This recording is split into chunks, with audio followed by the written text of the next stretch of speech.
Oke, kita akan coba membuat model matematika dari persoalan transportasi sederhana. Ini soalnya.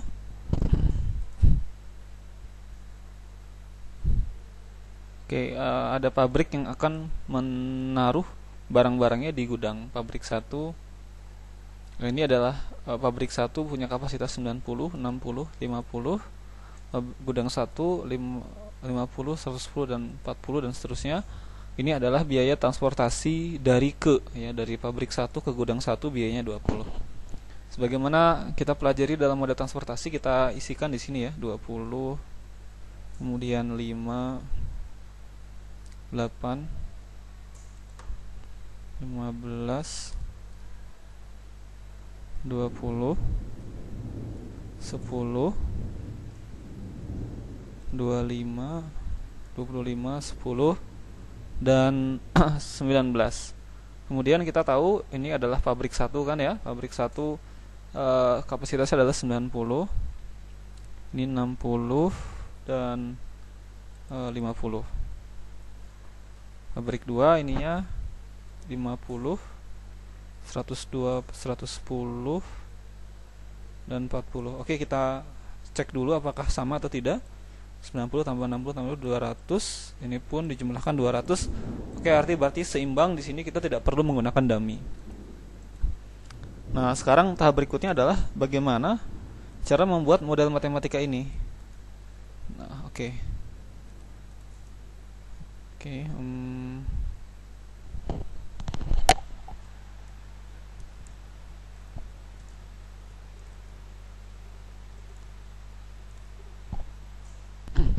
Oke, nah kita sudah pernah belajar juga bahwa ini adalah bentuk model dasar dari model transportasi.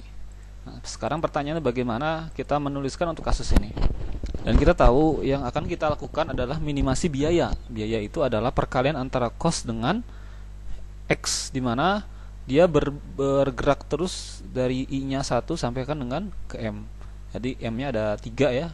J-nya pun bergerak dari 1 sampai ke N, N-nya ada 3. I itu artinya adalah pabriknya, itu pensuplainya. J itu adalah penerimanya, I penerima. Jadi C12 artinya cost dari 1 menuju 2. Berarti kalau kita tanya misalnya cos 23 berapa? C23. Kita cek dari 2 menuju 3. Akhirnya hasilnya adalah 10. Oke, pertama kita tulis dulu. Persamaannya berarti Z sama dengan C dikali X. Kita kan langsung tahu ya. Tergantung ini X1, X2, X3, X11, X12, X13, X21, X22, X23. Oke, saya tulis dulu mungkin ya. Oke.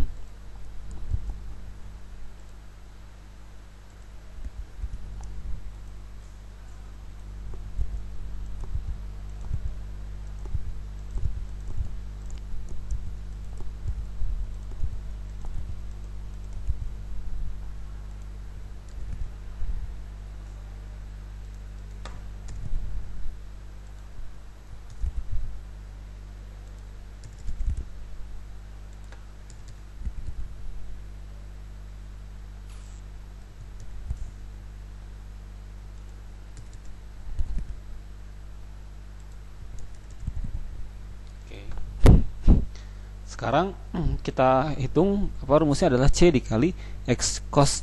Berarti C11 dikali dengan X11 berarti 20 dikali gitu ya. Oke, kita tulis dulu.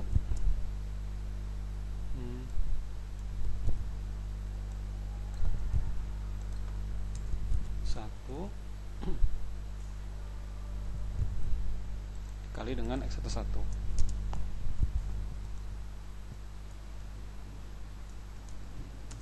ditambah dengan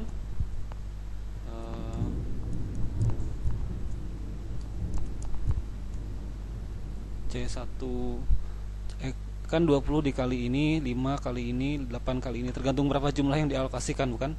Nanti akan terlihat. Jadi kita tulis dulu 20 kali X11 ditambah 5 kali X12, 8 kali X13 yang artinya C1 kali X11 dan seterusnya sampai ujung. Jadi C12. Oke, ini saya tulis sini ya.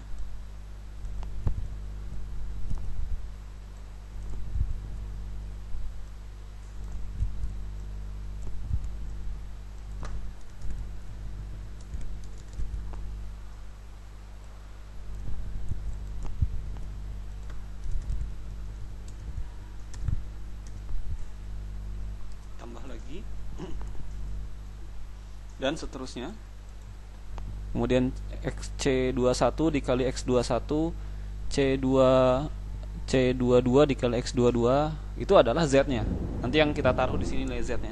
Tentu Anda masih ingat cara menghitung Z. Oke, singkat cerita akan saya coba tulis semuanya. Oke, hasilnya jadi seperti ini ya. C11 dikali X11 5, C12 dikali X12, C13 dikali X13. Nah, subjek 2-nya apa batasannya? Batasannya adalah total ini X11 ditambah X12 ditambah X13 itu harus sama dengan 90 kan? Sama dengan ini nih. Sum dari X 1 1 1 2 1 3. Nah, I-nya nanti bergerak, I-nya 1 dulu gitu. Kemudian ketika I-nya 1, J-nya bergerak 1 2 3. Jadi X11, X12, X13 harus sama dengan AI. AI-nya ini adalah kapasitas supply-nya, yaitu sama dengan 90. Maka kita tulis.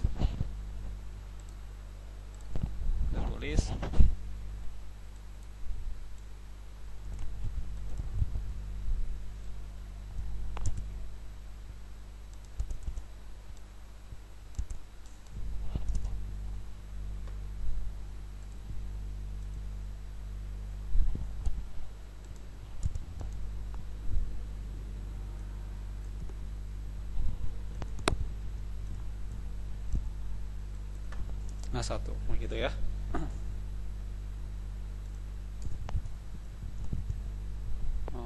Selanjutnya X21 ditambah X22 ditambah X23 harus sama dengan A2 dan begitu seterusnya.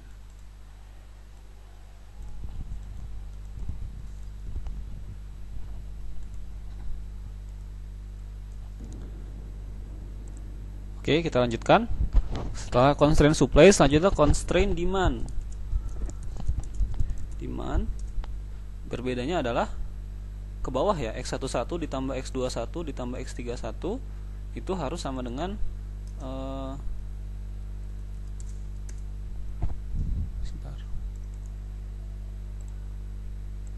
harus sama dengan 50 gitu. Atau yang kita lihat di sini.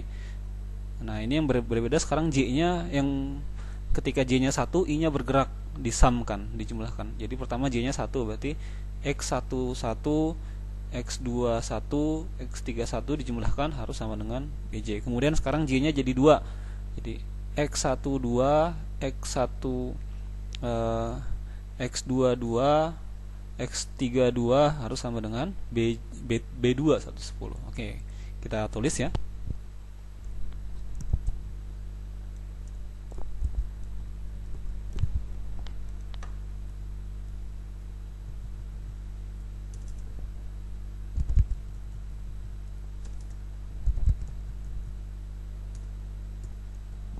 Seperti ini ya, X11 ditambah X21 tambah X31.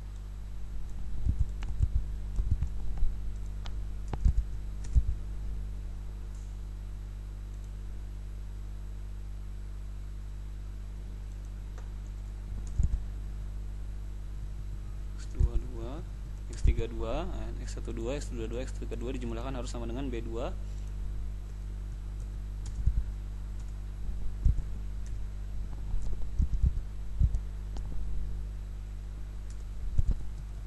X13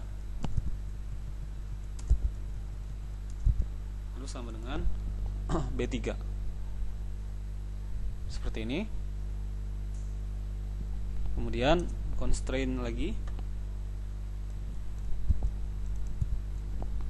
Constraint harus lebih dari 0. Nah, kita tulis Xij harus lebih dari 0.